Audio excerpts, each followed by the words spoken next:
बात है, भूभाग टकराएगा और जन जन से टकराएंगे तो क्या बनाएंगे? जनपद क्या बनाएंगे?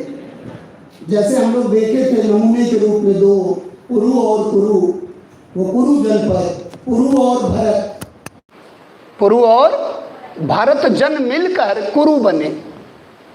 वो कहाँ बनेंगे? इधर दो पार्ट में आप बांट दो। हम हमेशा बोर्ड पे रहते हैं लेकिन बोर्ड थोड़ा सा कामयाब नहीं है यहाँ, क्या किया जाए।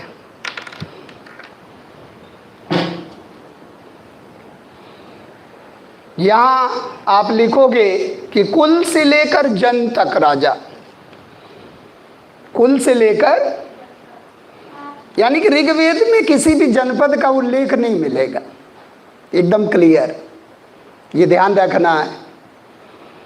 तो जन तक है और उसके बाद फिर आप बनाओगे जनपद, यानी कि राजा क्या है? एक तरह से गोपति है, यानी कि भूपति नहीं, लैंड वाला राजा नहीं, लैंड वाला राजा नहीं।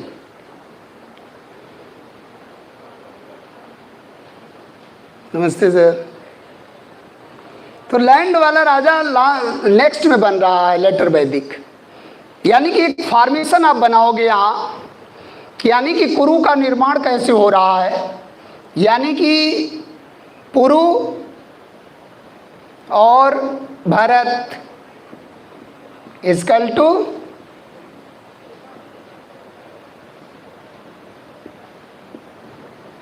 कुरु। सबसे पहला जो फॉर्मेशन हो रहा है कुरु का हो रहा, पहला जो जनपद आएगा, पहला जो महाजनपद आएगा वो कुरु ही है। तो भरत जन के राजा सुदास, दास राग युद्ध, पांचाल वाला। तो ये दोनों फॉर्मेशन यानी कि कब घटना हो रही है? लेटर वैदिक। और आईएएस में ऐसे क्वेश्चन डालेगा, आईएएस में 100% कॉन्सेप्चुअल तैयार रहो आप। पीसीएस में थोड़ा फैक्चुअल ज़्यादा रहता है, लेकिन आईएएस में कंसेप्ट बेस्ड, इसीलिए बार बार हम लोग फोकस करते हैं कि कंसेप्ट मजबूत करो आप, और फैक्ट रटते रहते हो आप। फैक्ट रटो सही है, लेकिन उसको कंसेप्ट में डालो।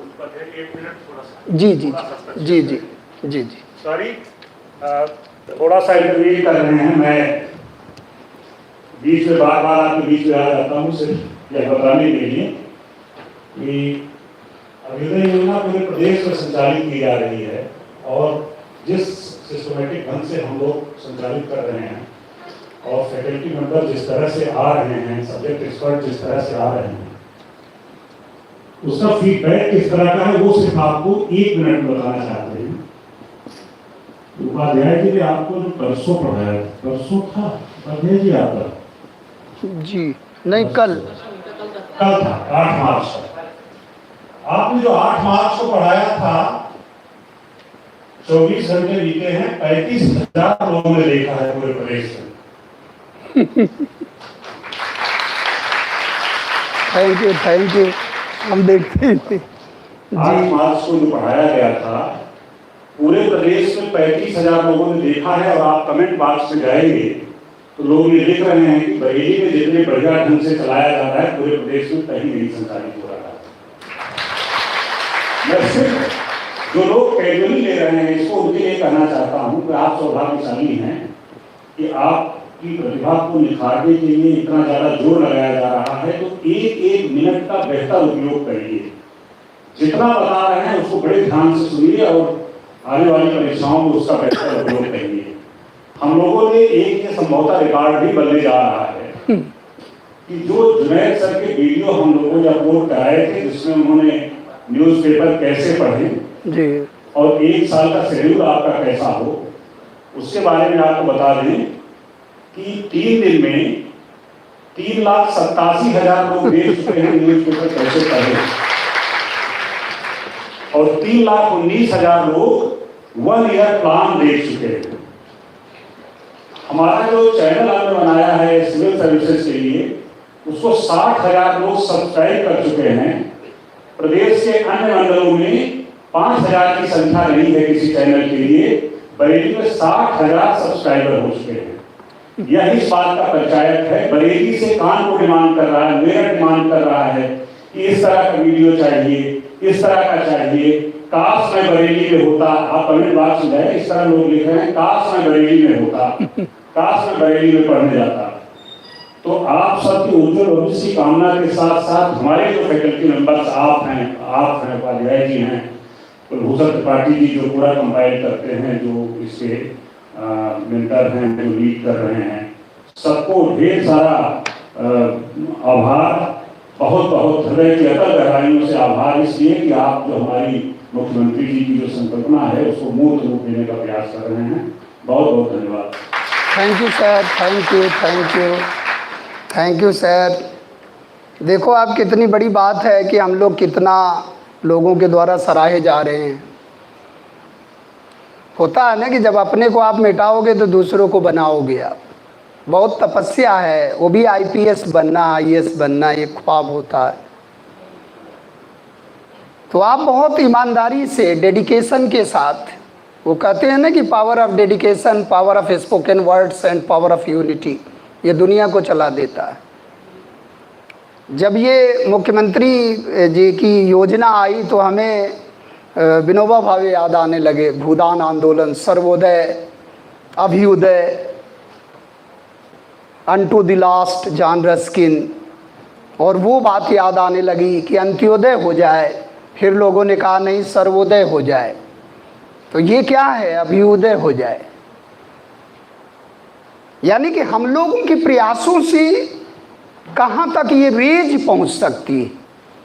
गौतम बुद्धा के बारे में ब्रह्मा ने भविष्यवाणी किया था ना कि आपकी रेंज ग्लोबल होगी, और ये परीक्षा में आया था कि किसने किया था भविष्यवाणी। एक एक लफ्ज़ हमारे कॉम्पिटिटिव हैं, आप शायद नहीं समझते हो। इस बात को आप समझोगे जब परीक्षा भवन में हॉट सीट पर बैठे रहोगे, तब डॉक्टर आर के उपाध्याय सर याद आएंगे कि कहानियाँ तो सुनाते थे, उसको आप शायद नोट नहीं कर पाते हो, लेकिन वीडियो को पॉज करके आप ज़रूर देखा करो। मैं देखता हूँ वीडियो, और तो उसमें आप पॉज करके देख लो। यहाँ चक्कर में मत पड़ा करो ज़्यादा, थोड़ा सा व्यवस्था साथ यहाँ जो थोड़ा नहीं दे रही, लेकिन आवाज़ खूब जाती है। वीडियो को पॉज करके आप लिखा करो शाम को। जितना मेंटेन करोगे, के बी सर देखो कितना मेहनत कर रहे हैं, प्रकांड विद्वान है। ये हम लोगों का सौभाग्य है, ये आप लोगों का सौभाग्य है, और हम सर को तो सैल्यूट करते हैं कि सर ने चांस दिया। सबसे बड़ी बात है कि हमारे लिए ये सौभाग्य का विषय है। हम साहू राम स्वरूप में कैरियर काउंसलिंग भी कराते हैं, 3-3 महीने क्लास करते हैं। हमारा काम ही कैरियर को तराशना। हमें कोई लिमिट में बांधे तो नहीं हम बदते हैं। इतिहास में हम वर्ल्ड हिस्ट्री में भी विचरण करते हैं, ये तो बांधा गया है ना कि आप यहीं रहो, इसलिए हम थोड़ा सीमित रहते हैं। नहीं तो आपको घुमा दे पूरा मॉडर्न वर्ल्ड सब विजिट कराएं। तो आप देखो कैसे बदल रहा समाज हमारा, ये जानना जरूरी है। ये संविधान के लिए भी जानना जरूरी, ये पॉलिटी के लिए भी जानना जरूरी। मेरा राजा कैसे बना, मेरा समाज कैसे आया। आईएएस में क्वेश्चन आया था कि हम यानी कि जंगली मानव से सामाजिक मानव कैसे बना। ऐसी टिप्पणी आएगी कि खाना बदोश था, जंगली था, कंदराओं में रहता था, और नवपाषाण काल तक आते आते उत्पादक और उपभोक्ता हो गया, और सिस्टम जन्म लेने लगा, बोलने लगा। भले हम वैदिक में पढ़ रहे हैं कि यहाँ जानकारी मिल रही है, लेकिन इंसान बोलता तो था। सिंधु घाटी वाला लिख भी रहा, पढ़ नहीं पा रहे हम, क्योंकि चित्र बना रहा। तो मनुष्य कैसे, यानी कि राज्य का जन्म, यानी कि भूभाग का जन्म कैसे हो रहा है कबीलाई समाज से। आप देखो, पुरु और भरत मिले, ये बरेली का है जन्म, बरेली का, और इन्हीं के राजा हैं सुदास। पुरु पौरव, वही अनु द्रहु यदु तुरु, तुरवस पुरु, पंजाब वाले। यानी कि पुरु और भरत मिले तो कुरु बना, और कुरु के राजा हुआ करते थे उद्वालक आरूढ़ी, जो ज्ञान प्राप्त करने आते थे पंचाल के राजा प्रवाहण जावाली के पास। आप सोचो, बुद्ध काल में बरेली में जो राजा थे फिलोसोफर थे, फिलोसोफर किंग। सिकंदर भी तड़पता था कि हमें कोई फिलोसोफर दे दो, मैं ले जाऊंगा अपने तरफ फिलॉसफी, वो प्रवाहन जावाली थे कि लोग क्वेश्चन लेके आते थे और हमारा राजा क्षत्रिय था और वो व्याख्या करता था। सोचो वर्ण व्यवस्था बदल गई। परिवर्तन जो हो रहा है ऋग वैदिक से उत्तर वैदिक, ये हमें समझना है, तब हम आईपीएस अधिकारी बनेंगे। रटने से नहीं, समझ विकसित करना है ताकि वो समझ में आ जाए, रटना नहीं। रटने से आप लेखपाल वगैरह बन जाओगे, आईपीएस नहीं बनोगे। तो ये चीज आप देखो कि यानी कि यहां देखो आप, तुर्वस और कृवि, तुर्वस और कृवि मिला तो क्या बना? पांचाल। पांचाल जहां बैठे हो आप, पांचाल महाजनपद, और ये पांचाल की राजधानी हुआ करती थी अहिछत्र और काम्पिल्य के महाजनपद में आएगा। उत्तरी पांचाल रामनगर और दक्षिणी पांचाल फर्रुखाबाद, दो राजधानियां हुआ करती थी, एक अहिछत्र और एक काम्पिल्य। ये पांचाल आ गया, तो यानी कि यहां का राजा क्या बन गया? जनपद वाला राजा बन गया। क्या बन गया? भूभाग मिल गया। और जब राजा को भूभाग मिल गया तो लैंड टैक्स वसूल करेगा कि नहीं? यानी कि यहां का जो बलि कर था यहां नियमित हो गया। अब देखो, एक टेस्ट आपको मिल गया, आप अपने से कंपेयर कर रहे हो। यहां बलि कर क्या था? स्वैच्छिक था, इच्छा हो तो आप दे देना हिस्से में से राजा को, नहीं तो मत देना। बलि बलि बलि माने बलि was a tax, voluntary tax. प्रजा स्वेच्छा से देती थी राजा को कि लूटी गई संपत्ति का ये हिस्सा आपने दिया, इस हिस्से में से आपको हमने ये दिया, दैट्स वाज द बलि। अब बलि क्या हो गया? यहां नियमित कर हो गया। और जब नियमित हो गया तो जाहिर सी बात है कि उसके वसूली करने के लिए टैक्स कलेक्टर आना चाहिए। और वही विचारधारा आई क्या? ब्यूरोक्रेट्स। और ब्यूरोक्रेट्स को वैदिक काल में हम लोग नौकरशाही को क्या कहते थे? रतनिन। क्या कहते थे? रतनिन। रत्न रत्न रत्न से बना। अब राजा के पास जब ब्यूरोक्रेट्स आ गया, जब राजा के पास नौकरशाही आ गई, शतपथ ब्राह्मण में लिखा है कि 12 यहाँ थे अधिकारी और यहाँ 4-5 अधिकारी। तो राजा यहाँ कमजोर होगा कि यहाँ कमजोर होगा? और राजा जब कमजोर है तो इसका मतलब हमारा राजा निरंकुश नहीं है, वंशानुगत नहीं है। और यहाँ राजा क्या हो जा रहा है? वंशानुगत हो जा रहा है और निरंकुश हो जा रहा है। ये बहुत बड़ी लड़ाई है कि राजा वंशानुगत होना चाहिए कि नहीं। अगर वंशानुगत है तो योग्यता मारी जाएगी। ये बहुत बड़ी इतिहास की लड़ाई है। और आप देखे होंगे, जब पढ़ेंगे आप, तो अलाउद्दीन खिलजी पहला सुल्तान जिसने कहा कि योग्यता माने रखती है, योग्यता के आधार पर नौकरी दी जाएगी, अलाउद्दीन खिलजी। और खिलजी क्रांति कर दिया और बलबन का सब बनाया हुआ बेकार हो गया, इल्तुतमिश बलबन। और इल्तुतमिश ने बोला था कि मेरे बेटे नहीं, मेरी बेटी आपकी शासिका बनेगी, ग्वालियर विजय के समय। और रजिया सुल्ताना बनी, जबकि सब ने विरोध किया। तो आप ये चीज दिमाग में रखो कि आप पॉलिटी पढ़ते हो, आप राज्य व्यवस्था पढ़ते हो और आपको राज्य ही नहीं पता। अधिकार की क्या डिमांड करोगे? मौलिक अधिकार की क्या बात करोगे? सारा एकदम विवादों की सारी जननी कौन है? वैदिक काल को पढ़ो आप, राज्य। कौटिल्य के ग्रंथ को पढ़ो आप, जो राज्य व्यवस्था का ग्रंथ है, जिसमें 6ठा अधिकरण है सप्तांग विचारधारा। कौटिल्य राज्य व्यवस्था का ग्रंथ है। दुनिया को हमने संविधान दिया और जब संविधान की जननी आता तो आप ब्रिटेन को लगाते हो, नहीं गलत हो जाए। और दुनिया हमसे संविधान सीख रहा है। आप कभी मौर्य काल पढ़ना, सौभाग्य मिलेगा तो। रियल, चाहे डिविजनल कमिश्नर हो, चाहे कलेक्टर हो, सारी विचारधारा मौर्य काल में मिल जाएगी। चाहे नगर पालिका हो, चाहे विदेश मंत्रालय हो, चाहे स्पाइस सिस्टम हो, चाहे सैन्य व्यवस्था हो, न्याय व्यवस्था हो, real history begins from Mauryan period. Real सब कुछ मिल जाएगा मौर्य काल तक आते आते, जिसकी स्टार्टिंग कहाँ हो रही है। यानी कि यहाँ का राजा निरंकुश है नहीं, क्योंकि अंकुश लगाने वाली क्या है? सभा, समिति, विदद, गढ़। सभा, समिति, इनको नहीं भूलना है कभी। सभा, समिति, विदद और गढ़। सभा का उल्लेख 8 बार हुआ है ऋग्वेद, समिति का 9 बार, विदद का 122 बार और 46 बार गण का हुआ। सभा, समिति, सभा श्रेष्ठ जनों की सभा होती थी, न्याय का काम करती थी। और सभा is equal to upper house.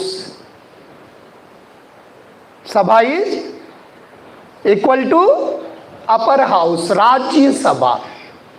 और समिति इज इक्वल टू लोकसभा। आप सुभाष कश्यप को पढ़ो, सुभाष कश्यप ने लिखा है, ऐसे सुभाष कश्यप लिखते हैं संविधान में कि ये जो लोकतांत्रिक संस्था है ना, दुनिया की सबसे प्राचीन लोकतांत्रिक संस्था है क्या? सभा और समिति। और जो राजा पर निरंकुश लगाती थी, अंकुश लगाती थी। और ये सभा समिति की मात्रा यहाँ बढ़ेगी कि घटेगी? घटेगी। और अथर्ववेद में क्या कहा गया कि ये सभा और समिति प्रजापति की 2 पुत्रियां।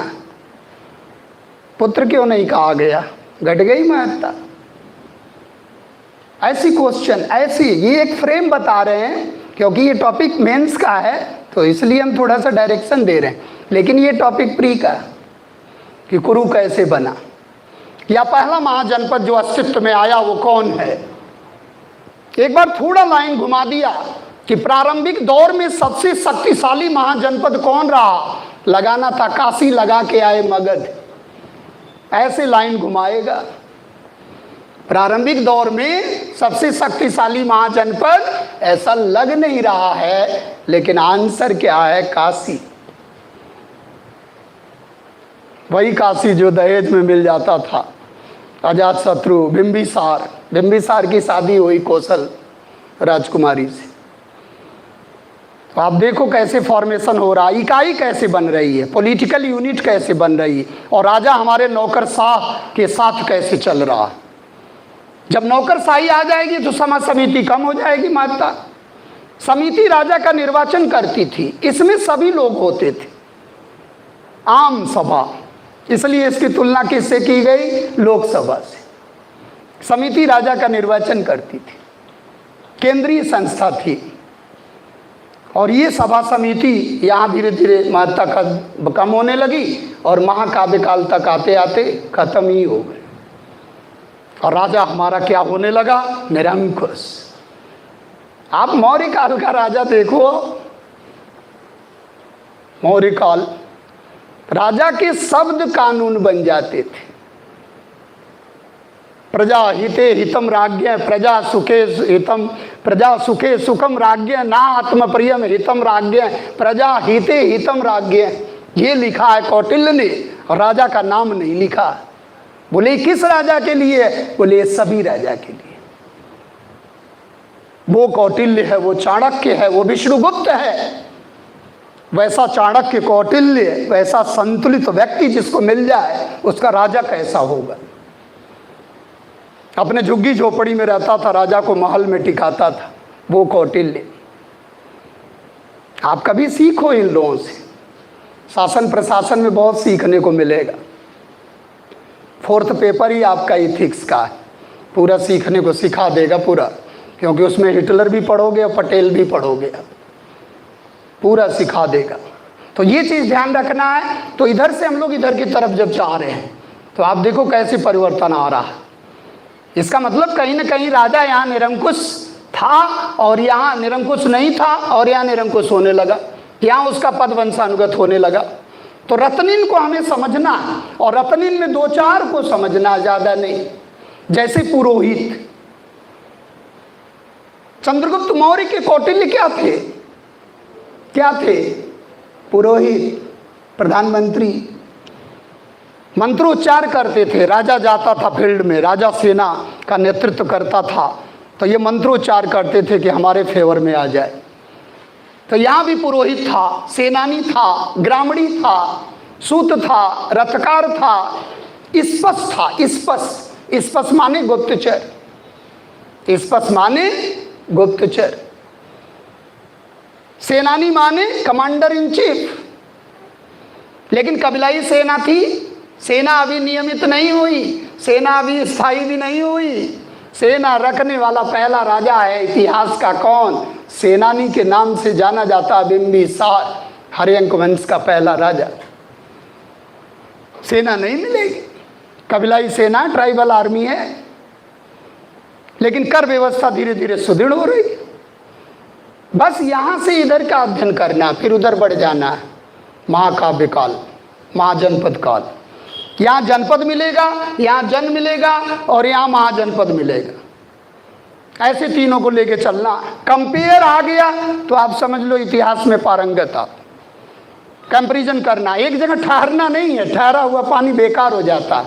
ठहरना नहीं, मूव करना। तो आप देखो यहाँ हमने बताया था कुल से जन, कुल से जनपद और कुल से महाजनपद, ऐसे चलते रहो। यानी कि किसी भी वेद में महाजनपद का उल्लेख नहीं मिलेगा, ऋग्वेद में जनपद का उल्लेख नहीं मिलेगा। इसलिए महाजनपद की पहली सूची मिलती है कहाँ? अंगुत्तर निकाय बौद्ध ग्रंथ। कहाँ मिलती है? अंगुत्तर निकाय बौद्ध ग्रंथ। ऐसे अध्ययन करना, इसका पूरा आप खाका देखोगे तो पूरा, यानी कि हम लोग ये पॉलिटिकल जो संरचना देख रहे हैं कि भारत में राज्य कैसे बना, यानी कि राजन कैसे बना। और आप एक ग्रंथ का नाम सुने होंगे, ऐतरेय ब्राह्मण, गोपथ ब्राह्मण। उसमें कहा गया है कि किस दिशा में किस राजा के द्वारा किस यज्ञ के माध्यम से कौन सा पद प्राप्त किया जाएगा। 5 दिशा है, उत्तर, दक्षिण, पूरब, पश्चिम, बीच में मध्य।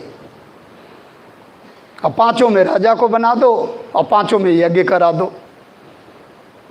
यानी कि अगर आप एक ग्राफ बनाओगे,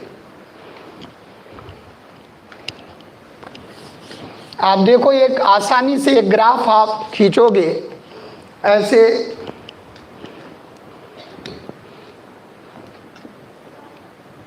ऐसे बना लो आप।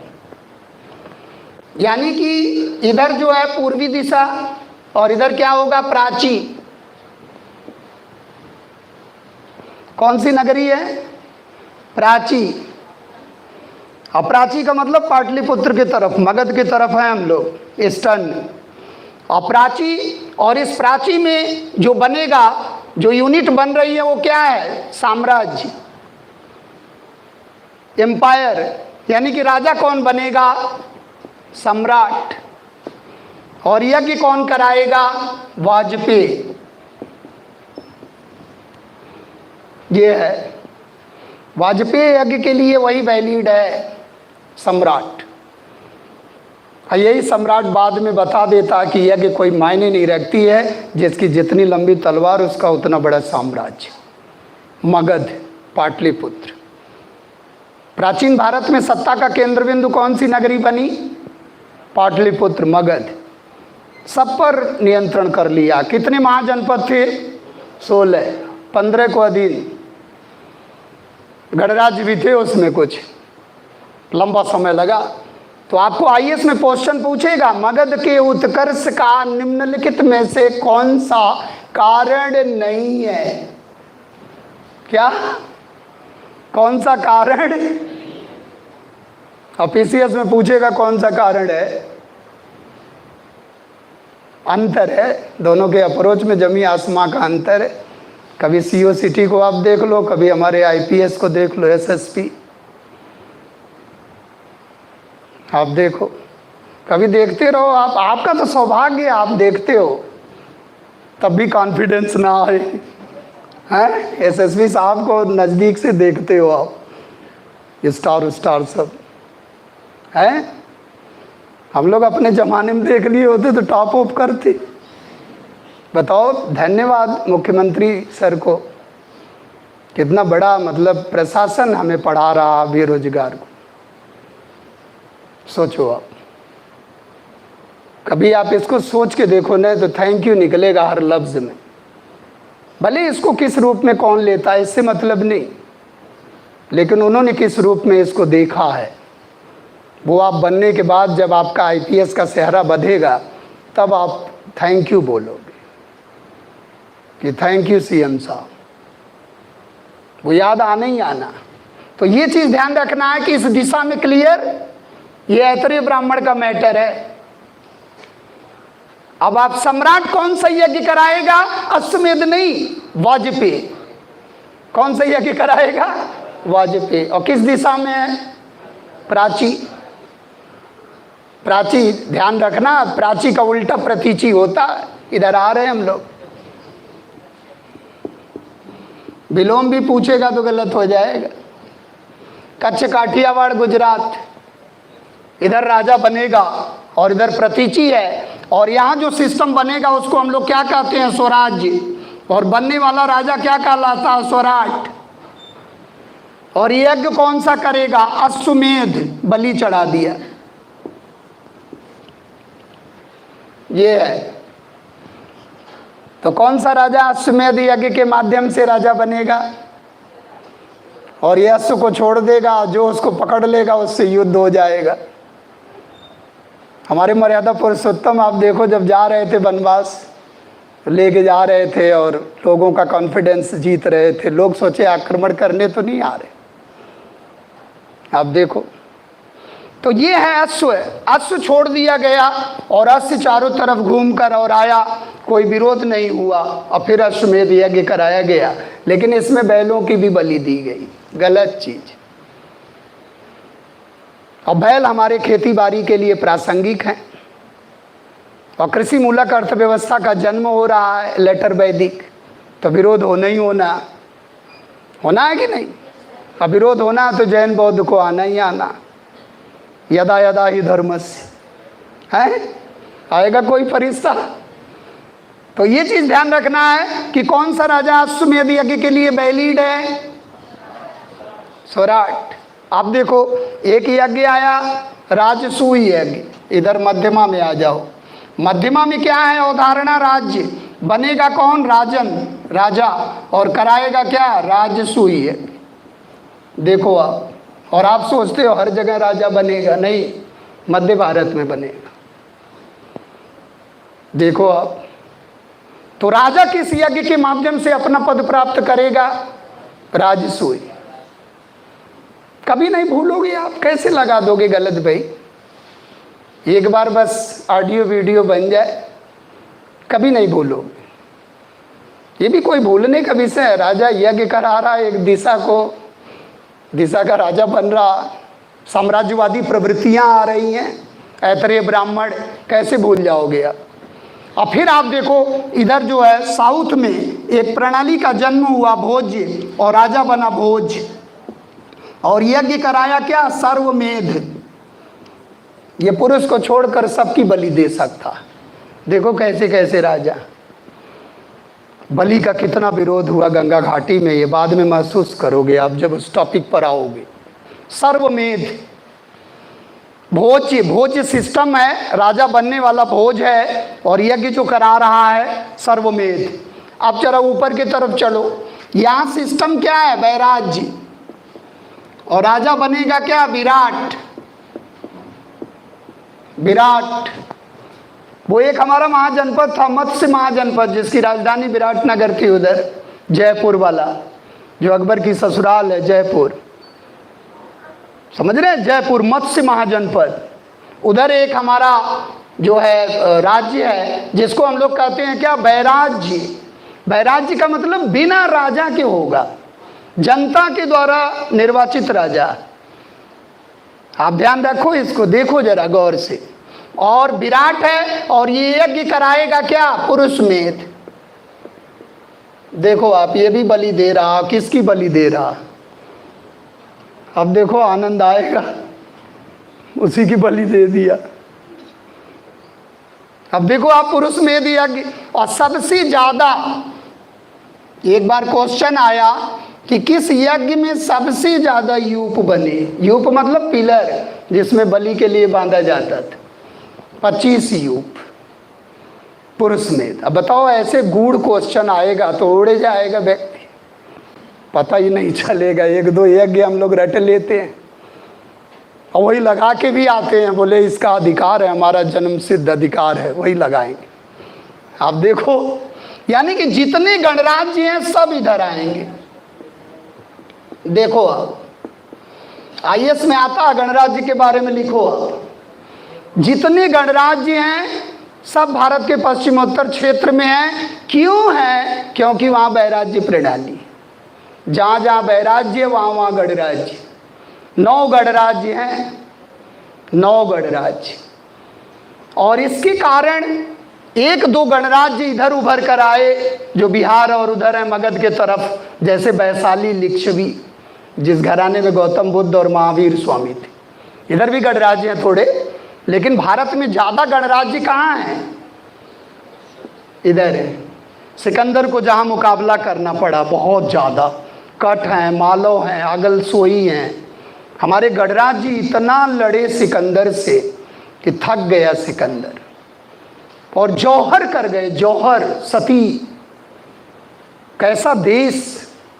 कुछ लोग गद्दारी कर गए जैसे राजा आम्भी। सोचो इतिहास का पहला चैप्टर शुरू हुआ और राजा आम्भी गद्दारी कर गए। अब बोले कि पोरस को ठिकाने लगा दो, आप आ जाओ। सिकंदर को निमंत्रण दे रहे हैं और सिकंदर जब आया तो पोरस को पराजित किया और ब्यास नदी तक पहुंचा और ब्यास नदी के आगे उसकी सेना नहीं बढ़ पाई क्योंकि सेना थक चुकी थी। बोली अब आपका अरमान है विश्व विजय का, आपका है, हम लोग चल रहे हैं। और आप कहते हो जो जीता वही, यहाँ दमादम मस्त कलंदर। आप गलत बोलते हो। दादी माँ कहानी सुना दी कि जो जीता, अब आप पढ़े ही नहीं कि वो भी हार गया। महापद्मनंद का साम्राज्य था ब्यास घाटी तक। अब महापद्मनंद की सेना बड़ी जबरदस्त थी और सिकंदर के सैनिक सुने थे कि महापद्मनंद की सेना है। एक राट सर्वछत्रांतक परशुराम का अवतार महापद्मनंद, नंदवंश का संस्थापक। हिल गए सैनिक, बोले यहीं से लौट चलो। खानवा के युद्ध के पहले बाबर और ब्यास नदी पर सिकंदर तुलना किया जाता है कि दोनों में अंतर क्या है। बोले अंतर कुछ नहीं है, अंतर इतिहास का। किसका है? यहाँ पहला चैप्टर है और बाबर को आप समझते ही हो। बाबर जीत गया। पानीपत के फर्स्ट युद्ध के बाद बाबर जिहाद घोषित किया कि टुकड़े हो जाना लेकिन जाना नहीं, क्योंकि मेवाड़ के राणा सांगा ने साथ नहीं दिया पानीपत के युद्ध में, बदला लेने आया था। कितना उपदेश सिकंदर देता गया, सैनिक वापस लौट गए और थोड़ा सा उपदेश दिया बाबर, तैयार हो गए। बोले देखता हूं कौन आता। तो सबसे निर्णायक युद्ध कहा जाता है कौन? खानवा की लड़ाई। आप पढ़ो इतिहास को, जियो। पहले दिन हमने क्या बताया, जी जाओ उसी में, मजा आ जाए। फ्लो चार्ट, एक जगह रुकना नहीं। तो आप देखो यहां सारे स्थिति क्लियर, यानी कि गणराज्य कहाँ आएंगे। और ये गणराज्य जब आप देखोगे तो इन गणराज्य की जो यात्रा हो रही है वो बीसी से लेकर और लगभग आप देखोगे 400 एडी, 1000 वर्षों का इतिहास है गणराज्य का। 600 ईसा पूर्व से गणराज्य शुरू होंगे और चंद्रगुप्त विक्रमादित्य ने गणराज्य को खत्म कर दिया। 390 400 के आसपास एडी ईस्वी सन, वही जो शकों को खत्म कर दिए भारत में। विक्रमादित्य 14 विक्रमादित्य में सबसे प्रतापी पहले विक्रमादित्य, चंद्रगुप्त सेकंड, गणराज्य को खत्म कर दिए। और 26 जनवरी 1950 को जब हमारा संविधान लागू हुआ तो हम बड़े फक्र से कहते हैं कि हमने गणराज्य को प्राप्त कर लिया। और गणराज्य कहाँ छीना था? कहाँ छीना था? 400 ईस्वी सन। और 400 ईस्वी सन से लेकर 26 जनवरी 1950 वहीं लिख लेना, राजतंत्र रहा। क्या रहा? राजतंत्र। जिसकी जो मर्जी रही चलाता रहा भारत को, चाहे सुल्तान आया, चाहे बादशाह आया, चाहे अंग्रेज आए। अंग्रेज आए तो कुछ अजीबोगरीब तरीके का व्यवहार किए, वो तो उपनिवेश ही बना दिए। बादशाह तो यहीं रहता था, सुल्तान तो यहीं रहता था, राजा रानी लंदन में रह रहे हैं, अब प्रजा भारत में। सोचो कितना शोषण होगा।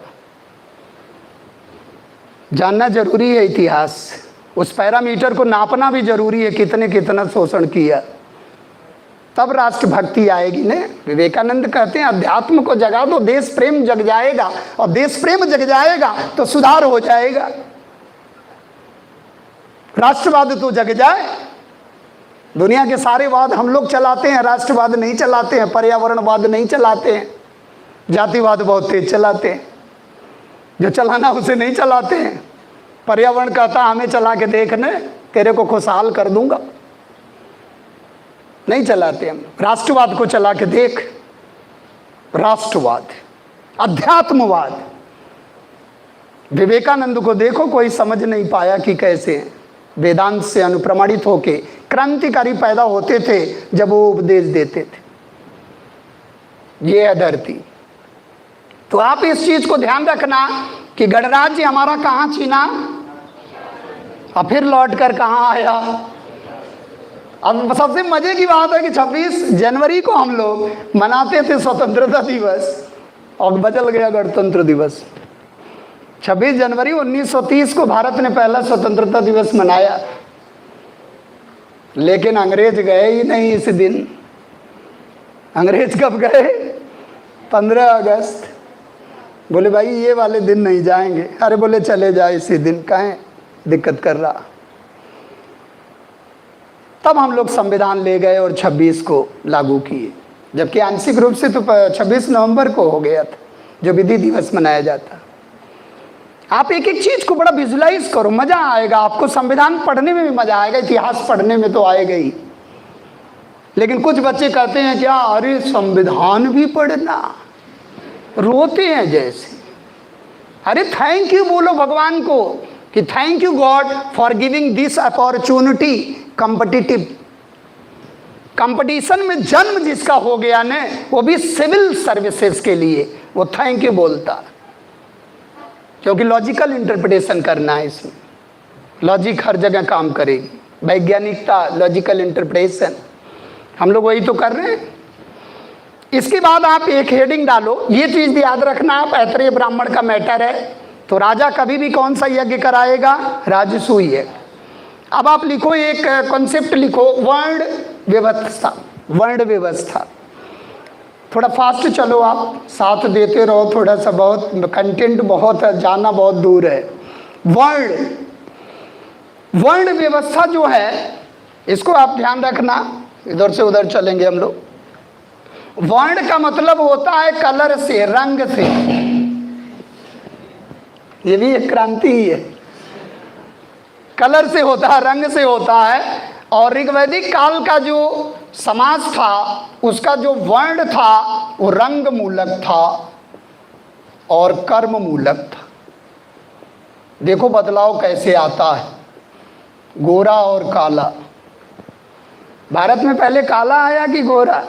आप ये भी गलत कर दोगे। दोनों साथ नहीं, कोई विकल्प मिल रहा बोले दोनों मिला देते। ब्लैक एंड वाइट, कभी भूल जाओ तो टीवी को याद करो, ब्लैक एंड वाइट। हम लोग सही चल रहे हैं। पहले इंडस वाले आए, श्वेत श्याम, श्याम श्वेत। अब सोचो अंग्रेजी में बोल रहे हैं क्या ब्लैक एंड वाइट, और हिंदी में बोल रहे हैं क्या उल्टा है? श्वेत श्याम, श्याम श्वेत। पहले फेडअप कलर का आया, थोड़ा डिम कलर का, इंडस वाला। फिर आर्य आए, आर्य थोड़ा गोरे थे। तो आप देखो, एक आर्य और एक अनार्य। ये रंग भेद की समस्या पूरा, आप देखो हमारे गांधी जी उसी में रह ही गए, अफ्रीका गए, आ ही नहीं पाए, काफ़ी दिनों के बाद आए 15 में। और ओबामा जब राष्ट्रपति बना तो थैंक यू गांधी बोल रहा, क्यों? क्योंकि गोरे में काला। आप कभी अमेरिका जाओ, देखो वहाँ ब्राह्मण क्षत्रिय वैश्य शूद्र का कोई भेदभाव ही नहीं, गोरा काला। बताओ, हम लोग वर्ण देखो पढ़ रहे हैं। यानी कि ये कलर ओरिएंटेड है और ये कर्म ओरिएंटेड है। 9वें मंडल में कहा गया है कि मैं कभी हूँ, कोई आटा चक्की पीसता है, कोई टीचिंग का काम करता है, ये सारे लोग अपने व्यवसाय का वर्ण करते हैं। क्या करते हैं? चयन करते हैं। वर्ण से क्या बन गया? वर्ण, चयन। अब देखो कैसी समतामूलक व्यवस्था है, इसी के बारे में कहते हैं Swami Dayanand Saraswati, back to Vedas, back to Rigvedic period. समतामूलक समाज है, आइडियल है, नारियों की हम लोग इज्जत कर रहे हैं, सम्मान कर रहे हैं, मंत्रविद हैं, अपाला, घोषा, लोपामुद्रा, मंत्रविद है, मंत्र की रचयिता हैं, स्त्रियों की दशा अच्छी है। लेकिन जैसे इधर आए आप, समाज क्या हो गया? जन्म मूलक। दूसरे कॉलम में लिख लो आप, जन्म मूलक। अब हो गया कॉम्प्लिकेटेड। और जब जन्म मूलक हुआ तो आप शतपथ ब्राह्मण में ढेर सारे भेद देखे होंगे। शतपथ ब्राह्मण में किस ऋतु में किसका किस धागे के साथ उपनयन संस्कार होगा ये भी आप जानते हो। किसी का ग्रीष्म ऋतु में हो रहा, किसी का शरद ऋतु में हो रहा, किसी का बारिश में ही हो जा रहा। अलग अलग धागे, अलग अलग मंत्र, अलग अलग ऋतुएं, ये क्या बता रही हैं कि इतना भेदभाव हो गया। वर्ण व्यवस्था का जन्म कहाँ हुआ? ऋग्वेद। याद आ रहा? 10वां मंडल, पुरुष सूक्त, एक दिव्य पुरुष के विविध अंगों से चारों वर्ण आ गए। लेकिन वर्ण व्यवस्था बोलोगे आप तो लेटर जाना, लेटर वैदिक, क्योंकि वो तो चतुर्वर्ण का जन्म हुआ। ब्राह्मण, क्षत्रिय, वैश्य, शूद्र। जो तेज हो, जो व्याख्या कर ले ब्राह्मण, जो भुजाओं से तेज हो रक्षा कर ले क्षत्रिय, जो पेट भर दे वैश्य, वार्ता जो सेवा कर ले शूद्र। अब बताओ, एक ही व्यक्ति है तो भेदभाव कहाँ? एक ही व्यक्ति के अगर तीनों चारों प्रवृत्तियां हैं तो भेद है कि अभेद है? अभेद है। हमारे व्यवस्थाकार इसमें भी भेदभाव खोजने लगे। शतपथ ब्राह्मण में क्या कह रहे हैं? आइए महाराज, आओ, जल्दी आओ, दौड़ कर आओ, गिरते पड़ते आओ। बताओ, अभिवादन के तरीके बदल गए।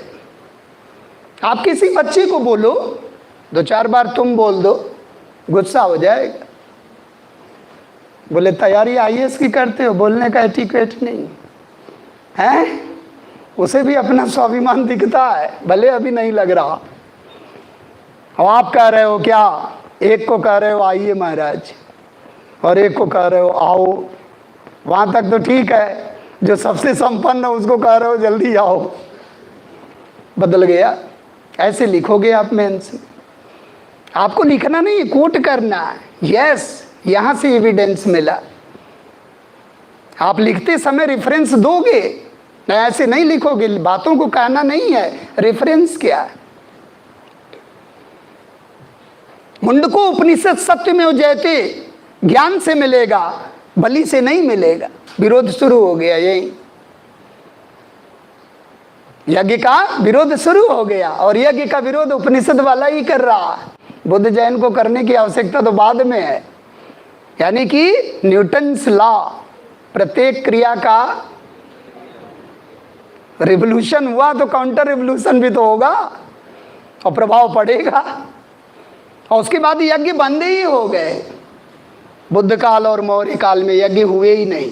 फिर आए पुष्यमित्र शुंग, फिर यज्ञ हुआ, क्योंकि उन्हीं के पुरोहित थे पतंजलि। बोले करा यज्ञ, ब्राह्मण है तू, यज्ञ करा। 2 अश्वमेध यज्ञ करा दिए। यज्ञ लौट कर कब आया? मरुत्तर काल। ऐसे ही याद करना है, इस पे प्रेशर नहीं डालना। आराम से मज़े से पढ़ना है, हंसी खुशी से पढ़ना है। आज का बच्चा हम देखते हैं बेचारा मुरझाया हुआ था IPS IAS वाले बैच में, और लेखपाल वगैरह वाले थोड़े से रौनक में आते हैं और कहता है क्या सर IPS हम बन जाएंगे? बताओ, खुद पूछ रहा, तो अपने नहीं देख रहा दर्पण में। आप चलो न तो आपके चाल से लगे कि बन जाएगा, भले आप नहीं बने हो। 20-30 लोग कहेंगे, हो सकता हो शारदे माँ किसी की जुबान में हो, बैठ जाए और बन गए आप। लगना भी चाहिए कार्य व्यवहार से कि यस बनेंगे हम, तौर तरीके से, सोचने के नज़रिए से, एटीट्यूड से, ग्रेटिट्यूड से ये लगना चाहिए कि यस बनने के प्रोसेस में है, हम बन जाएंगे। घर वाले भी तो देखते हैं, कहते हैं यस मेरा बेटा बन जाएगा, प्रोसेस में है। तो ये चीज़ ध्यान रखना है कि हम लोग क्या समझा रहे थे, रंग कर्म और यहाँ जन्म। और जब जन्म हुआ तो क्रांति, और जब क्रांति हुआ तो यहाँ वर्ण व्यवस्था में परिवर्तन, यानी कि क्षत्रिय ब्राह्मण वैश्य शूद्र। हमने क्या बताया था, बुद्ध काल में वर्ण व्यवस्था में परिवर्तन आ गया और पहले पायदान पर कौन पहुंच गया? क्षत्रिय। और जितने राजा हैं बुद्ध काल में आप देख लेना, चाहे वो बुद्ध हो चाहे महावीर स्वामी हो, सब क्षत्रिय घराने। बड़ा फक्र मानते थे लोग कि मैं क्षत्रिय घराने में हूं और मैं व्याख्या भी करता हूं और मैं रक्षा भी करता हूं। अगर कोई व्याख्या भी कर रहा है, रक्षा भी कर रहा है, पेट भी भर रहा है, सेवा भी कर रहा है, तो वो क्या है एक साथ? ब्राह्मण क्षत्रिय वैश्य शूद्र है। लोग कहते हैं शूद्र। आप सोचो, कभी सेवा करने से कोई शूद्र थोड़ा ही हो जाता है। सेवा का भाव सब में है। अतिथि देवो भव, वसुधैव कुटुंबकम, सर्वे भवन्तु सुखिनः। सेवा करने से कुछ नहीं होता। गांधी जी को देखो आप, कितना क्या करते थे। कई उपाधियां हैं उनकी, भांगी शिरोमणि की भी उपाधि है। करते थे, नालियों में झाड़ू लगाते थे। आप मोदी को देखो, जब मोदी लगाने लगे तो सभी लोग लगाने लगे, बोले ये फक्र है मेरे लिए। ऐसे क्यों नहीं कोई लगाता है? जब बड़ा वाला अधिकारी लगाता तो नीचे वाले कहते हैं सफाई रखना चाहिए। तो सफाई रखना स्वीपर का काम थोड़ा ही ना, कहीं लिखा है क्या कि वो स्वीपर है, स्वीपिंग कर रहा है तो स्वीपर है? हम भी तो स्वीपिंग करते हैं। हम लोग कर्म से होता है महान व्यक्ति, जन्म से नहीं।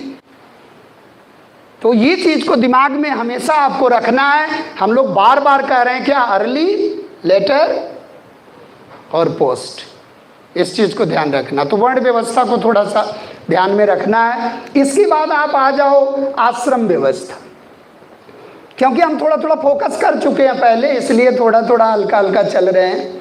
आश्रम व्यवस्था में आपने एक देखा था कि छांदोग्य उपनिषद में 3 आश्रम है। इसका मतलब अर्ली वैदिक में आश्रम प्रतिष्ठित नहीं हुआ है, ऋग्वेद में नहीं। यानी कि छांदोग्य उपनिषद में पहली बार आया है क्या, ग्रही, यानी कि ब्रह्मी, ग्रही, वनी, ब्रह्मचर्य, गृहस्थ, वानप्रस्थ, संन्यास नहीं। कौन सा उपनिषद है? छांदोग्य। और छांदोग्य उपनिषद किस वेद से जुड़ा है? सामवेद। लेकिन फिर बाद में आता है क्या, जाबालू उपनिषद, यजुर्वेद वाला। और जाबालू उपनिषद में 4 आश्रम। एक आर्य बालक के जीवन को 100 वर्षों का मानते हुए 25-25 वर्षों में 4 आश्रम बना दिए गए। तो ये दोनों को याद रखना है, कभी भी जाबालो उपनिषद आ सकता है। और सबसे महत्वपूर्ण आश्रम हमने बता दिया था, कौन सा है? गृहस्थ आश्रम। क्योंकि सभी प्रकार के ऋण की अदायगी वहां होगी। ऋण कभी भी आ जाए तो ऋण में आप 5 ऋण बताओगे, पंच ऋण और पंच महायज्ञ। अब पंच ऋण में कौन से ऋण हैं? एक तो आपका जो है एक मानव ऋण, जिसको हम लोग पड़ोसी का ऋण कहते हैं, और एक आपका मातृ ऋण, और एक ऋषि ऋण, एक दैव ऋण और एक पितृ ऋण।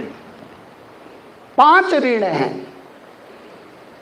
जिसमें दो लगता है कि पेंडिंग में रह जाते हैं, मानव का मानव के प्रति ऋण, क्योंकि सबसे ज़्यादा ये परेशान है उसी से, पड़ोसी से है। तो लगता है never date can never be paid, never never, अंग्रेजी इतनी कमजोर तो है नहीं आप लोगों की, never date can never be paid. पड़ोसी का ऋण लगता है कि चुकाया नहीं जा सकता, और माता वाला तो आप समझते ही हो, कभी नहीं चुका सकते हो, जो वेदना है नहीं कर सकते हो ना। माता का ऋण तो खैर ऋण ही नहीं हो सकता, तो ये दो को पेंडिंग में रखा गया, जबकि ऋण व्यवस्था में आएगा तो 5 ही लगाओगे, लेकिन महत्वपूर्ण आएगा तो 3 लगाना। अब आया किसका नंबर, टीचर्स डेट। थर्ड पर कौन आया, ऋषि ऋण। अध्ययन अध्यापन कर लो जो आप कर रहे हो, एक ऋण से मुक्त हो रहे हो। बहुत से तो पढ़ने ही नहीं चाहते हैं, बोले स्कूल नहीं जाएंगे, बोले स्कूल चलो अभियान है, ले जाया जाता, ड्रॉप किया जाता, भाग आते हैं। बहुत से लोग हैं, आप बड़े सौभाग्यशाली हो कि पढ़ रहे हो, और पता नहीं दिल से पढ़ रहे हो कैसे, लेकिन पढ़ रहे हो। स्कूल से एलर्जी बहुत से लोग, नाम ले लो तो पकड़ लेंगे, बोले नहीं हमें दूसरा वाला रास्ता अपनाना, स्कूल नहीं जाएंगे, दुनिया में कुछ भी करा लो पढ़ाई को छोड़ के। बहुत दुखी है लोग, जबकि दुनिया का सबसे इजी काम है लर्निंग, सबसे इजी। मतलब रजाई में बैठे रहो, ठंड है फिर भी पढ़ते रहो, सबसे इजी काम। और लोग कहते हैं क्या, इसको छोड़कर कुछ भी बता दो। क्या करने के लिए तू आया भाई, शिक्षा नहीं ग्रहण कर रहा, इतना इजी है। आप जाओ कभी, देखो हमारे पल्लेदार को, आप देखो जाकर मंडी में कैसे वो 3-4 बजे से जाके मेहनत करता है। और हम लोग कहते हैं हम मेहनत कस हैं, जैसे लग रहा आप कसरत व्यायाम कर रहे हैं, मानसिक नहीं कर पा रहे हैं। करो, आप बहुत सौभाग्यशाली हैं। तो ऋण में ऋषि ऋण है जो टीचिंग से आ जाएगा। इसके बाद एक है दैव ऋण, गॉड्स डेट, गॉड्स दैव ऋण, यानी कि थोड़ा बहुत पूजा पाठ कर लो आप, हो गया। और एक है पितृ ऋण, फादर्स डेट, ये भी बड़ा भयंकर, फादर्स डेट, पितृ ऋण। पितृ ऋण का मतलब डैडी बन जाओ, ये भी बड़ा संकल्पना वाला है, बहुत से लोगों के अरमान है, भगवान बना दो। भगवान क्या करे उसमें। पितृ ऋण का मतलब पितृ विसर्जन से नहीं है, पिंडदान से नहीं है, पुत्र रत्न की प्राप्ति से है। वंश कौन चलाएगा, आज आबादी का एक बहुत बड़ा कारण ये भी है कि लोग पुत्री को रत्नी नहीं मानते। पुत्र बोले लाडला नहीं आया, अरे तो लाडली से काम चला लो ना, दामाद तो आई है। तरह तरह की हमारी मानसिकता। आप एक संस्कार पढ़ोगे, पुंसवन संस्कार, पुत्र रत्न की प्राप्ति, यानी कि अगर हम फादर बन जाते हैं तो एक ऋण से मुक्ति पा जाते हैं। यानी कि कन्या कहते हैं ना कि एक तो कन्यादान है और एक संतति चल जाए, वंश चल जाए, वंश चलाएगा पुत्र। और इसी में आप 3 नीचे वाले को 3 को ले लो आप सेम, मतलब ऋषि यज्ञ, 3 को नीचे वालों को यज्ञ कर दो, सेम मैटर। और एक कर लो आप भूत यज्ञ, और एक कर लो आप नृ यज्ञ। भूत यज्ञ, भूत ये कभी आएगा तो परेशान कर डालेगा। भूत यज्ञ, भूत यज्ञ का मतलब मानव के कल्याण के लिए कराया गया सामूहिक यज्ञ गांव में।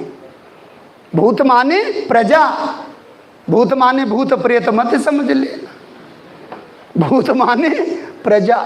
जैसे कोरोना काल बहुत जगह यज्ञ हुए कि हे भगवान इस आपदा से मुक्ति दिलाओ।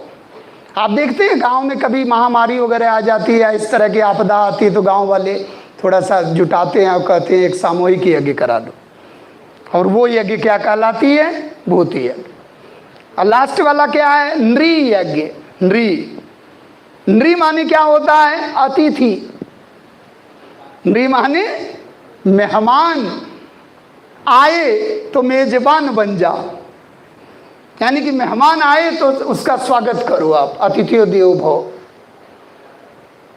अब पता चला मेहमान आए, आप घर में लड़ाई करने लगे, तो बोला कि माहौल सही नहीं लग रहा, ज़्यादा दिन नहीं रहेंगे।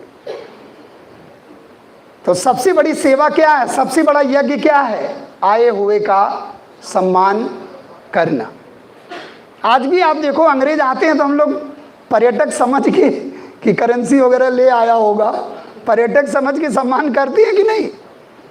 यानी कि आज भी इंडियन टूरिज्म देखो तो किससे चल रहा? यूरोपियन से चल रहा, जबकि वही परेशान किए हैं। हम लोग जानते भी हैं, एक बार गुस्सा भी आती है कि इसको ले जा आड़ में, फिर कहते हैं जाने दो, पर्यटक है। भाई मॉडर्न इसीलिए तो नहीं पढ़ाया जाता, जाने दो, कायदे से मत पढ़ाओ, जग जाएंगे, भगत सिंह हो जाए। बहुत बच के पढ़ाना पड़ता, क्योंकि इतिहास में सब कुछ है, बस उसको उजागर कर दिया जाए। सोचो आप, फिर भी हम लोग कहते नहीं है, हमारा मेहमान है, आया है और इसको जो है सुरक्षा दिया जाए। तो वर्ण आश्रम व्यवस्था। इसके बाद आप आ जाओ उसमें आ जाओ आप, जो है पुरुषार्थ। बस छोटा सा है, पुरुषार्थ लिख लो आप, हेडिंग डालो आप, पुरुषार्थ। पुरुष का अर्थ क्या है? पुरुषार्थ कभी आएगा तो आप जानते भी होंगे, क्रम से लेकिन जानना है। धर्म, अर्थ, काम, मोक्ष। वर्टिकल में लिखो आप, धर्म, अर्थ, काम, मोक्ष। यानी कि what is the highest goal of human life, यानी कि हमारा चरम उद्देश्य क्या है जीवन का? मानव जीवन का चरम उद्देश्य क्या है? टू गेट लिबरेशन, निर्वाण। गौतम बुद्ध के शब्दों में कहा जाए तो निर्वाण, और जैन के शब्दों में कहा जाए तो कैवल्य।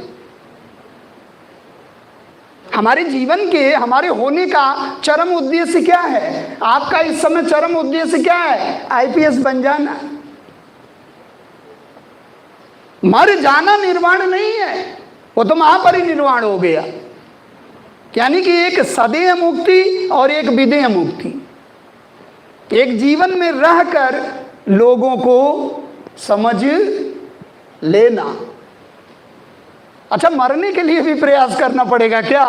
वो तो एक दिन आएगा ही। बुद्धा के लास्ट लफ्ज क्या थे? कि संसार में जो बना है न, उसको बिगड़ना। समस्त संघात में वस्तुओं का विनाश सुनिश्चित है, इसलिए अमृत रूपी निर्वाण के लिए प्रयास करो, क्योंकि जो आया है उसे जाना। जब बुद्ध ऐसा लफ्ज कह रहे हैं तो हम लोग तो साधारण लाइट वाले हैं, लाइट ऑफ एशिया। तो पुरुषार्थ में चारों क्रम से याद रखना है। अच्छा, कोई व्यक्ति, एक चीज और आप ध्यान रखना, धर्म को क्लब कर दो मोक्ष से, ऐसे बनाओ ग्राफ। धर्म को मोक्ष से बना लो आप, घेर दो, और अर्थ को काम से। और जो पहला जोड़ा बनाए हो आप, वो आध्यात्मिक है और दूसरा भौतिक है। और जीवन में इनका अनुपात कितना होना चाहिए? 80:20। 80% क्या हो? आध्यात्मिकता, और 20% भौतिकता हो। वो व्यक्ति क्या होगा? Physical as well as spiritual.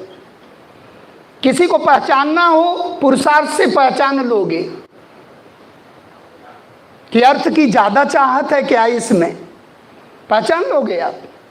धर्म का मतलब समझ लो आप, धर्म का मतलब ड्यूटी से है, वर्च्यू से है, गुण से है, मूल्य से है।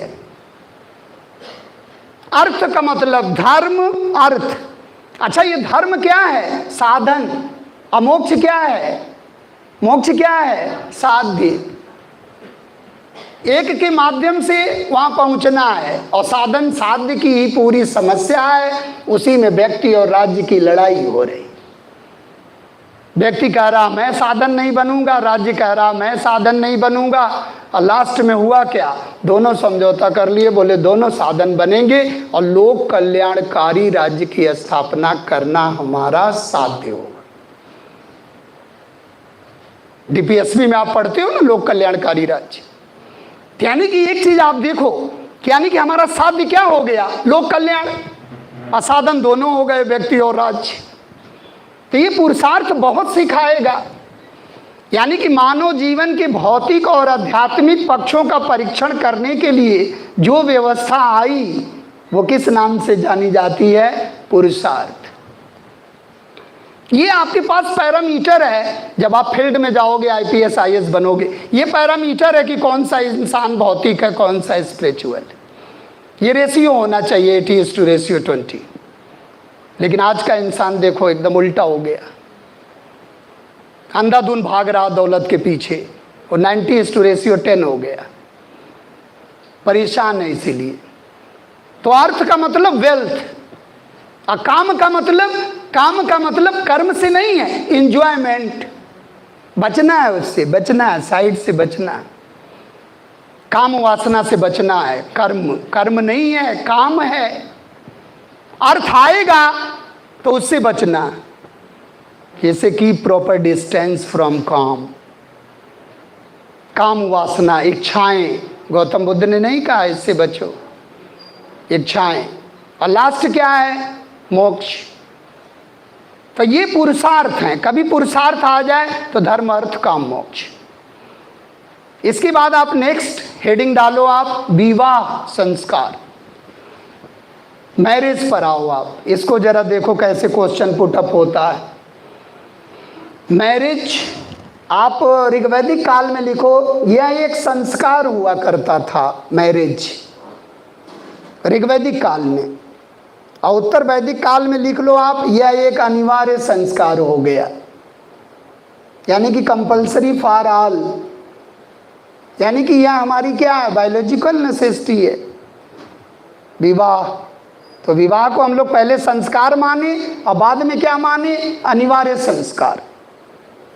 और आप देखोगे गृह सूत्रों में तो कितने प्रकार के विवाहों का उल्लेख मिलता है, 8।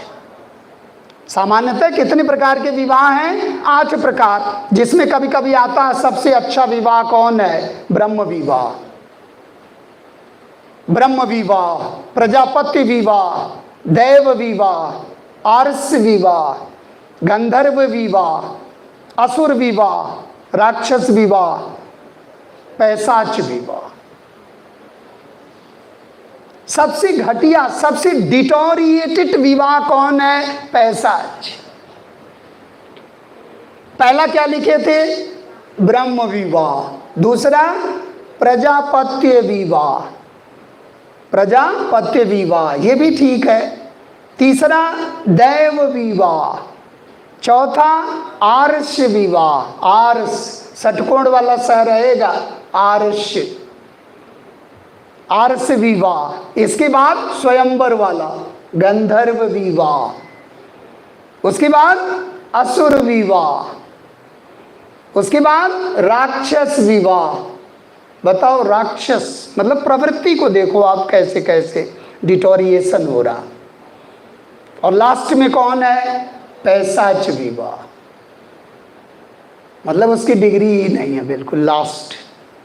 तो ऊपर के 4 क्या हैं, ऊपर के 4 की सर्वत्र प्रशंसा की गई। अब देखो क्वेश्चन के मोड पर जाओ आप, ऊपर के 4 घेर लो आप, ए बना लो, बी बना लो आप, तो लिख लो आप, ऊपर के 4 विवाहों की सर्वत्र प्रशंसा की गई। ये हर जगह प्रशंसा की गई है कि भाई ये अच्छे हैं। सबसे अच्छा ब्रह्म विवाह, और इनमें जो है संबंध विच्छेद संभव नहीं, चारों। अब देखो आएगा किस विवाह में संबंध विच्छेद है, तलाक है, क्या है, कैसे, तो उसको थोड़ा समझना है कि अपर 4 जो है वो क्या माना गया है कि विवाह एक आजीवन चलने वाला, एक पर्यंत, जीवन पर्यंत एक संबंध माना जाता है, मनुस्मृति। लेकिन अब मनुस्मृति को लोग नहीं मानते हैं, तो क्या, अब देखो कितने केस हैं, खाली न्यायालय में चले जाओ। तो कभी भी क्वेश्चन आए कि किस प्रकार के विवाह में संबंध विच्छेद संभव नहीं है, तो अपर 4 को ध्यान रखना। और नीचे वाले तो आप देख ही रहे हो, गंधर्व को छोड़ दिया जाए तो फिर नहीं है कोई। अच्छा, एक बार क्वेश्चन आया, दहेज वहतु स्त्री धन, दहेज की परंपरा किस में मिली? आर्ष। वो एक जोड़ी गाय एक जोड़ी बैल दिए जाते थे स्त्री धन के रूप में, लेकिन दहेज उल्टा था। किसको किसको दिया जाता था? यानी कि वर पक्ष कन्या पक्ष को दहेज देता था।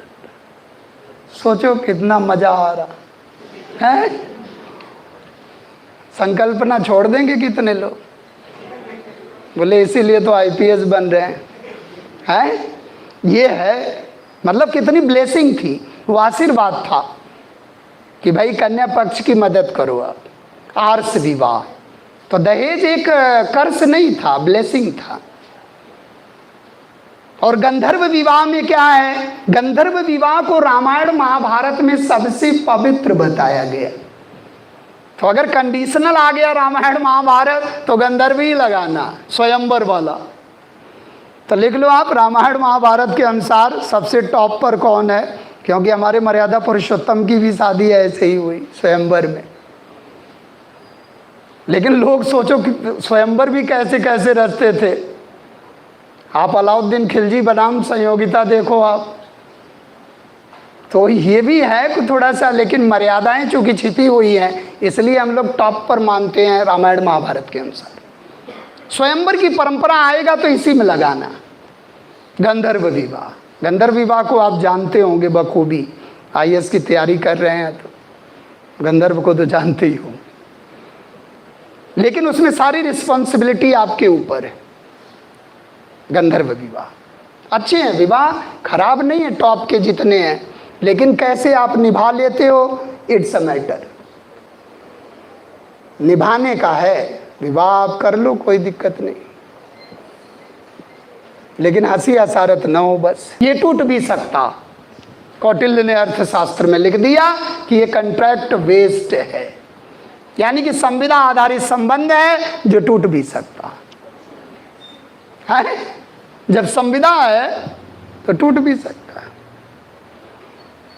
आप सोचो, मरने जीने की कसम लेते हो और 7 फेरे जैसे ही हुए घूम गए, कहाँ गया ईमान?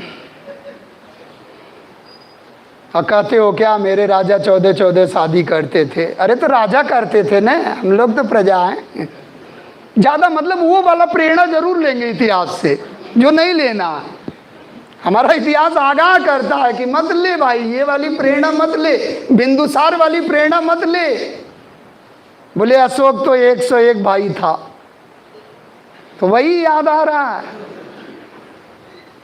तो इतिहास से सीख लेना है, लेकिन ऐसा भी नहीं लेना है कि लोग दहशत में आ जाएं कि अच्छा इतिहास से सीख ले रहा है। फिर आप लिखो नेक्स्ट एंड लास्ट, संस्कार। संस्कार आप जानते ही हो, 16 संस्कार हैं। और संस्कार का पहली बार उल्लेख ऋग्वेद में हुआ है, जहाँ इसको शुद्धिकरण कहा गया है, परिष्कार कहा गया है। और संस्कार का मतलब होता है इम्प्रेशन से। First impression is the last impression. ये माना जाता है कि जन्मना हम कोरे कागज के समान हैं, अक्षरांकन समय समय पर करना पड़ेगा। आप देखो, आप धीरे धीरे उस परिवेश में चले जाते हो कि आप एक दिन आईपीएस भी बन जाते हो। ये संस्कार ही तो है। तो संस्कार को बखूबी समझना है। और संस्कार की जो प्रणाली है ना, वो आप देखोगे पूरे संसार में, भारत में है, और वो भी वैदिक काल। 16 संस्कार, लास्ट को छोड़ दिया जाए वो तो अंत्येष्टि है, वो भी होता है। लोग कहते हैं अगर ये न किया जाए तो जो है एक तरह से फलित ही नहीं होगा, आत्मा कहीं भटकेगी, कुछ इस तरह से। कुछ लोग जला दे रहे हैं, कुछ लोग दफना दे रहे हैं, सारा जितना इंडस में था लोग कर रहे हैं। तो संस्कार का मतलब क्या है? 3 संस्कार हमारी इंटरनल हैं और 13 संस्कार एक्सटर्नल हैं। 3 13 और 3 जो इंटरनल हैं उसमें आपका गर्भाधान, पुंसवन, सीमंतो उन्नयन। गर्भाधान, पुंसवन, सीमंतो उन्नयन, ये हमारे इंटरनल संस्कार हैं। इंटरनल यानी कि कहा जाता है भाई बर्थ हम विजेता हैं। 18 यानी कि 12 करोड़ स्पर्म से लड़कर हमारा जन्म होता है। तो बाई बर्थ हम क्या हैं? क्या हैं? विजेता। और हम कहते हैं क्या मैं नहीं जीत पाऊं, तो फिर आए क्यों धरातल पर? हैं? तो वहीं से शुरू हो जाता संस्कार। और आप देखो कि जो माँ है, जो जननी है, वो फोटो वोटो लगाने लगती है कि मेरा बच्चा ऐसा हो, है कि नहीं? परिवेश दिया जाता है। दूसरे नंबर पर पुंसवन है, पुत्र प्राप्ति की कामना, संतान प्राप्ति की कामना। आप संतान लिखा करो, नहीं तो आधी दुनिया नाराज हो जाएगी। हैं? कभी कभी हम लोग लिखते हैं ना, कलम चला जाते हैं और वो परीक्षक पता चला लेडीज मिला, अच्छा देता हूँ नंबर।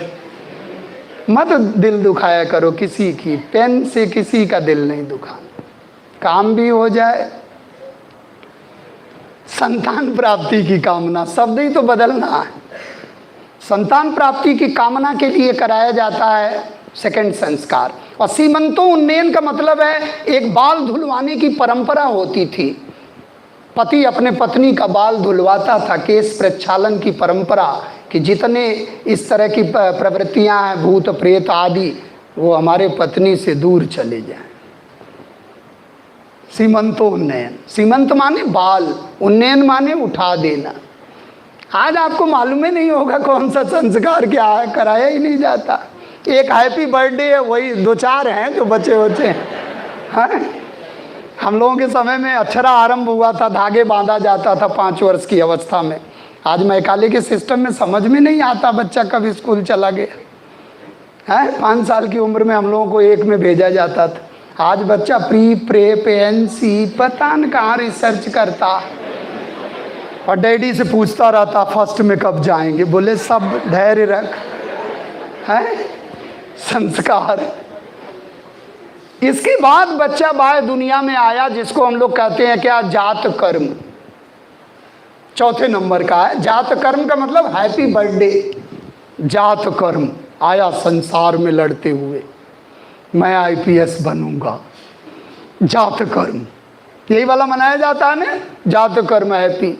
कैंडल जलाया जाता, बुझा दिया जाता। बताओ ये क्या है? आप कम से कम इस परंपरा को थोड़ा बदलो, देखो कैसे क्या है। तो बच्चा आ गया और जात कर्म हो गया। और जात कर्म के बाद नाम रखने की परंपरा 11वें 12वें दिन। अब तो गूगल से सर्च किया जाता नाम क्या रखा जाए। रिश्तेदार भी मदद करते हैं ये नाम रखना। हाई स्कूल ना हो तो कितनी बार बदल दे हैं नामकरण। नामकरण के बाद आया निष्क्रमण। निष्क्रमण का मतलब क्या है? अब अभिभावक बच्चे को घर की दुनिया से थोड़ा बाहर टहलाएगा। आ मेरा लल्ला देख दुनिया कैसी है, और ज़्यादा ही देख लिया लल्ला है। गौतम बुद्ध जब घर से भागे तो आप देखो, जब महापरि निष्क्रमण हुआ, महा भी निष्क्रमण, और ये क्या हो रहा है? निष्क्रमण। और वो क्या हो रहा है? आप देखो एक उपसर्ग लग गया, महा भी। हमारे गौतम निकल गए घर से सत्य की खोज में। शादी विवाह होने के बाद राहुल आ गया, उसके बाद सत्य की खोज में। नमस्ते सर, समय लग रहा है कि तो सत्य की खोज में निकल गए, महा भी निष्क्रमण हो गया। ये निष्क्रमण है, यानी कि आप सोचो तो एक तरह से जो निष्क्रमण संस्कार, इसकी बाद यानी कि बच्चे को घर से थोड़ा सा बाहर अभिभावक ले गए। अब इसके बाद आया क्या? अन्नप्राशन, चटावन संस्कार, छठी। सर आक्रमण तो पेंडिंग में रह गया, बड़ा कसक रहती कभी कभी। अन्नप्राशन, और अन्नप्राशन का मतलब छठी। यानी कि हानि वगैरह बच्चे को देना। अब चावल दाल तो दोगे नहीं कि आप खा लो, अभी थोड़ा बचाओगे आप। अन्न नाम रखा है अन्नप्राशन, लेकिन लिक्विड दिया जाता था अन्नप्राशन। इसके बाद आया चूड़ाकर्ण। आप लिखते जाओ स्टेप बाय स्टेप, नहीं किसी स्टेप में पूछ लेगा, इसीलिए व्याख्या भी हम कर रहे हैं। चूड़ाकर्ण का मतलब होता छौल कर्ण, हाँ एंटीना को छोड़कर। छौल कर्ण मुंडन संस्कार वो तीसरे और 5वें वर्ष माना जाता है कि अच्छा है। और उसके बाद आया कर्ण छेदन, कर्ण भेदन, कान छिदवा लेना चाहिए, ऐसा मत करना छिदवाने लगना। ये बड़ा हाइजीनिक टाइप है, मेडिकल है, मेडिकल साइंस में रिसर्च हुआ तो इसका कुछ, जैसे स्त्रियों को बीमारी नहीं होती जो हम लोगों को प्राय होती है due to the lack of this impression, लेकिन करवाने मत लगना अभी। तो ये ध्यान रखना है, कर्ण छेदन संस्कार भी एक होता था। उसके बाद आया अक्षरारंभ या विद्या आरंभ, पढ़ाई की शुरुआत, स्कूल चलो अभियान है, सरकार कहती ना स्कूल चलो अभियान। उसके बाद आया उपनयन, यज्ञोपवीत संस्कार, जनेऊ धारण करना, और इससे हो गया बच्चा क्या, द्विज। द्विज एक बड़ा बेहतरीन कंसेप्ट आता है कि द्विज किसको कहते हैं, जो दोबारा जन्म ले ले, जो दोबारा प्यूरिफाइड हो जाए। ब्राह्मण क्षत्रिय वैश्य शूद्र का नहीं होता था, रथकार का कभी कभी हो जाता था, क्योंकि रथोद बनाता था तो बरसात में रथकार का हो जाता था। द्विज, द्विज को ध्यान रखना। द्विज मतलब, द्विज का मतलब क्या है कि जो उपनयन से आ जाए, उपनयन के द्वारा, तो एक द्विज आ जाएगा। उसके बाद आया क्या, वेदा आरंभ, हायर एजुकेशन की शुरुआत। गुरुकुल में गुरुजी पकड़ लिए, वेदा आरंभ। और फिर आया क्या, केशांत। केशांत का मतलब मुंडन भी होगा और ये भी जाएगा, यानी कि मुंडन, केशांत। और फिर आया क्या, एंड ऑफ एजुकेशन, शिक्षा की समाप्ति, दीक्षांत समारोह, समावर्तन संस्कार। ये बड़ा महत्वपूर्ण है। और इसके बाद आया विवाह, और विवाह के बाद आप समझ ही रहे हो 16वां इंतजार कर रहा, अंत्येष्टि संस्कार। तो that's very very all, thank you. फिर मिलेंगे, देखते हैं, ठीक है, थैंक यू।